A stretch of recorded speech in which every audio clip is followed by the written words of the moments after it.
Pernah nggak sih kamu buka sebuah dataset, terus nemuin banyak banget lubang di dalamnya? Nah, itu yang kita sebut missing data. Dan hari ini kita bakal belajar tuntas cara menanganinya. Ini skill yang penting banget buat siapapun yang kerja sama data. Oke, jadi hari ini kita bakal ngelewatin 5 bagian penting. Pertama, kita cari tahu dulu apa sih masalah sebenarnya dari data yang hilang. Terus kita bakal bikin kerangka 4 langkah buat ngambil keputusan. Abis itu, kita bakal isi tas kita sama 3 teknik utama, belajar cara evaluasi hasilnya, dan terakhir, saya kasih checklist biar kamu bisa langsung latihan. Yuk kita mulai. Coba deh bayangin, kamu baru dapat dataset baru yang kelihatannya oke banget. Kamu buka dengan semangat, dan jeng jeng, isinya bolong-bolong di mana-mana. Ini bukan cuma skenario horor, tapi emang kenyataan sehari-hari seorang analis data kan? Nah, biasanya refleks pertama kita gimana? Langsung hapus aja baris yang kosong? Atau biar cepet, isi aja pakai nilai rata-rata biar kelihatan rapi? Rasanya emang puas ya kalau data kelihatan bersih, tapi pertanyaannya, itu beneran solusi? Atau jangan-jangan malah jadi bom waktu? Nah, ini dia nih bahayanya. Nanganin data yang hilang secara asal-asalan itu ibarat bangun rumah di atas fondasi yang rapuh. Analisis yang kamu bikin bisa jadi salah total dan semua kerja keras kamu bisa sia-sia. Serius loh. Oke, pertama-tama mari kita ubah dulu cara pandang kita. Data yang hilang itu bukan sekedar celah yang perlu ditambal. Anggap aja ini sebuah petunjuk yang kalau kita abaikan bisa merusak seluruh cerita dari data kita. Ingat ya, tujuan kita di sini bukan buat bikin tabel kelihatan cakep dan rapi. Tujuan kita itu menjaga kualitas analisis. Setiap pilihan yang kita ambil itu buat mengurangi bias dan mastiin kesimpulan yang kita dapat itu valid dan bisa dipertanggungjawabkan. Terus, gimana caranya milih jalan yang benar? Tenang, ada kok panduannya. Anggap aja kerangka 4 langkah ini kayak peta buat kamu, biar nggak tersesat waktu berhadapan sama data yang nggak lengkap. Alurnya logis banget kok. Pertama, kita ukur dulu seberapa parah sih masalahnya. Terus, kita jadi detektif, cari tahu polanya. Nah, dari situ baru kita pilih senjata yang tepat. Dan yang paling penting, langkah terakhir yang nggak boleh di-skip, kita cek lagi apa dampak dari yang udah kita lakuin. Coba deh perhatiin langkah kedua ini. Ini penting banget.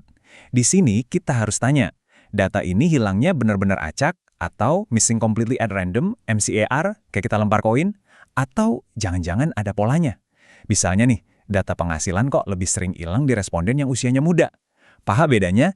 Ini bakal nentuin metode apa yang kita pakai selanjutnya. Oke, kita udah tahu nih masalahnya di mana. Sekarang waktunya kita buka kotak perkakas kita. Ada 3 teknik utama yang bisa kita pakai, dan pilihannya bakal tergantung banget sama hasil investigasi kita di langkah sebelumnya. Alat pertama, ini yang paling simpel dan paling sering dipakai. Ya udah, buang aja datanya yang hilang. Kapan kita boleh pakai jalan pintas ini? Cuma kalau 2 syarat ini terpenuhi. Data yang hilang itu cuma sedikit banget, dan kamu yakin seyakin-yakinnya kalau hilangnya itu beneran acak. Kalau nggak, risikonya gede banget. Kamu bukan cuma buang informasi, tapi bisa-bisa malah bikin analisis kamu jadi bias dan menyesatkan. Oke, kalau ngebuang data rasanya sayang banget, gimana kalau kita tambal aja kekosongannya? Kita bisa isi pakai nilai rata-rata, median, atau modus. Kelihatannya jadi rapi kan? Eits, tapi tunggu dulu. Ini ada peringatan keras ya. Metode ini tuh kayak ngeratain gunung. Data kamu emang jadi kelihatan mulus, tapi kamu juga baru aja ngancurin semua puncak dan lembah yang mungkin penting. Variasi datanya jadi berkurang, dan bisa-bisa pola paling menarik yang kamu cari malah jadi nggak kelihatan. Jadi kalau menghapus itu berisiko, dan menambal bisa menyesatkan. Terus gimana dong? Nah, kita butuh alat yang lebih pintar. Ini saatnya kita keluarin jurus andalan imputasi lanjutan. Salah satu metode yang paling direkomendasikan itu namanya MICE. Anggap aja MICE ini kayak detektif super cerdas. Dia nggak asal ngisi, tapi dia pelajarin dulu hubungan antar semua variabel lain buat bikin tebakan yang paling masuk akal. Dengan cara ini, variasi alami data kita tetap terjaga dan hasilnya jadi jauh lebih akurat. Oke, kita udah pilih metode, udah diterapin. Selesai. Eits, belum. Sekarang kita masuk ke fase yang paling sering dilewatin orang. Padahal ini wajib banget biar kerjaan kita berkualitas. Saya ulang ya, ini beneran penting. Jangan pernah langsung lanjut ke analisis setelah kamu melakukan imputasi. Berhenti dulu sebentar, dan cek apa efek dari tindakan yang baru aja kamu lakuin ke dataset kamu. Caranya gimana? Gampang banget. Anggap aja kamu foto statistik data kamu sebelum diapa-apain. Catat rata-rata, median, sama standar deviasinya. Terus setelah kamu imputasi, foto lagi. Nah, bandingin keduanya. Kalau perubahannya drastis banget, itu lampu merah. Artinya, metode yang kamu pilih mungkin udah ngubah cerita asli dari data kamu.